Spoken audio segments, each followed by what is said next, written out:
అండి welcome to my channel. అందరూ బాగున్నారా? ఈరోజు నేను ఫ్రైడ్ రైస్ చూపిస్తున్నానండి పిల్లలకి లంచ్లోకి ఈజీగా అయిపోయే రెసిపీ అండి. Veg fried rice. అలాగే దాంట్లోకి ఇక్కడ చోలే మసాలా కర్రీ, అలాగే రైతా.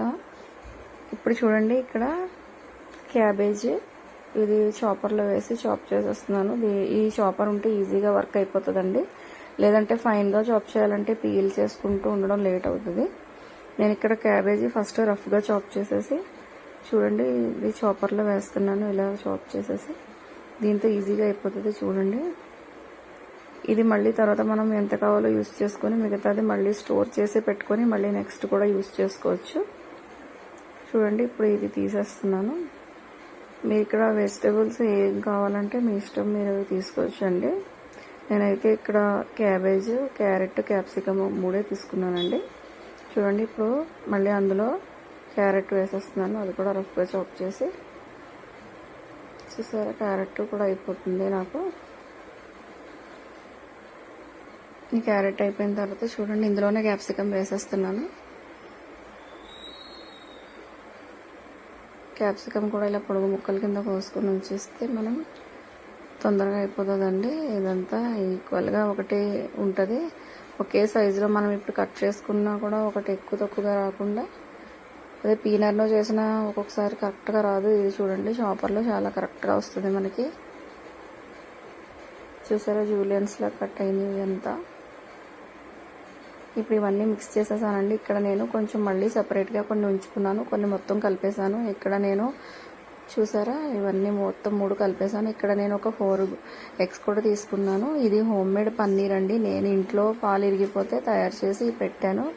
చూడండి, అందులో కొంచెం తీసుకుంటున్నాను. ఇక్కడ 4 ఎగ్స్ నేను ఫస్ట్ బీట్ చేసేసానండి. బీట్ చేసి ఇందులో కొంచెం పాలు వేసాను, కాచి చల్లార్చిన పాలు, అంటే రూమ్ టెంపరేచర్లో ఉన్న పాలు వేసాను. అలాగే అక్కడ నేను మళ్ళీ మిరియాల పౌడరు, సాల్ట్ వేసానండి, పసుపు కూడా. ఇక్కడ కొద్దిగా ఆలివ్ ఆయిల్ వేసాను. ఇక్కడ బాస్మతి రైస్ కూడా ఉడకడానికి పెట్టేశాను నేను. చూడండి, ఇందులో ఆయిల్ వేయడం కంపల్సరీ. ఆయిల్ వేసి చూడండి, పాలు వేస్తే బాగా ప్లఫీగా వస్తుందండి. ఎగ్స్ బీట్ చేసినప్పుడే పాలు వేసేయాలి. ఇందులో కారం వేయవసరం లేదు. ఓన్లీ పెప్పర్ పౌడర్కు ఉన్న సాల్ట్ సరిపోతుంది. పెప్పర్ పౌడరు, జీరా పౌడరు, కొంచెం మనకు పింక్ సాల్ట్ ఉంటుంది కదా, అది వేస్తే సరిపోతుంది. చూడండి, ఎగ్ ప్లఫీగా తయారైంది. ఎందుకంటే ఇందులో మిల్క్ వేయడం వల్ల గట్టిగా అవ్వదండి, బాగుంటుంది. ఇది పక్కన తీసి పెట్టేసుకున్నాను. మళ్ళీ ఇందులోనే కొద్దిగా ఆలివ్ ఆయిల్ వేస్తున్నాను. చూడండి, వేసి ఇప్పుడు మనం వెజిటేబుల్స్ ఎంత కావాలంటే మనము అప్పటికప్పుడు చేసుకోవచ్చు అండి. ఒకసారి అన్ని వెజిటేబుల్స్ వేయకుండా నేనైతే అప్పటికప్పుడు వేడివేడిగా చేసుకుంటానండి కలపడానికి. ఇందులో కొద్దిగా కొత్తిమీర, అలాగే కరివేపాకు కూడా వేసాను. చూడండి, ఆయిల్లో నేను ఎంత కలపాలో రైస్ అంతే తీసుకున్నాను. పిల్లలకి ఇప్పుడు టిఫిన్కి, అదే లంచ్లో ఇవ్వడానికి బాక్స్లో వెంట పెట్టాలో అంతా. చూడండి, రైస్ అయితే నేను బాయిల్ చేసి పెట్టుకున్నాను. రైస్ బాయిల్ చేసేటప్పుడు కొంచెం ఆయిల్ వేయండి, అలాగే లెమన్ వేయండి. అప్పుడు మీకు మెత్తపడదు రైసు. ఇక్కడ నేను పింక్ సాల్ట్ వేస్తున్నానండి. చూడండి, పింక్ సాల్ట్ మనం ఎగ్స్లో వేసాము, రైస్లో కూడా వేసాము, చూసుకుని వేసుకోండి. ఇదిగోండి, పెప్పర్ పౌడరు, జీరా పౌడరు 2 వేసానండి నేను. రోస్టెడ్ జీరా పౌడర్ వేసాను. చూసారా, పన్నీర్ కూడా చిన్న చిన్న ముక్కలు చేసి వేసాను. ఇప్పుడు ఎగ్ మనం చేసి ఉంచుకున్నాం కదా బీట్ చేసి, అది కూడా వేస్తున్నాను.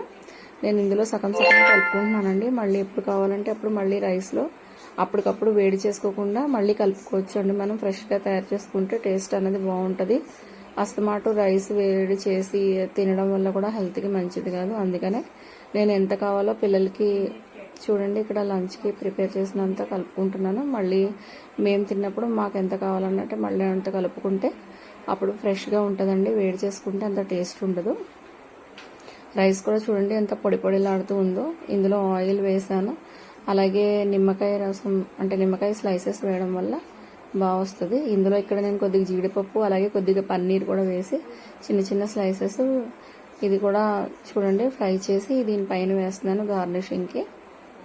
అలా వేయడం వల్ల టేస్ట్ కూడా చాలా బాగుంటుందండి. మీరు కూడా ఒకసారి తప్పకుండా ట్రై చేయండి. ట్రై చేసి ఎలా వచ్చిందో కామెంట్ చేసి చెప్పండి. ఇంకా మీకు రెసిపీస్ కావాలంటే అడగండి. Thank you.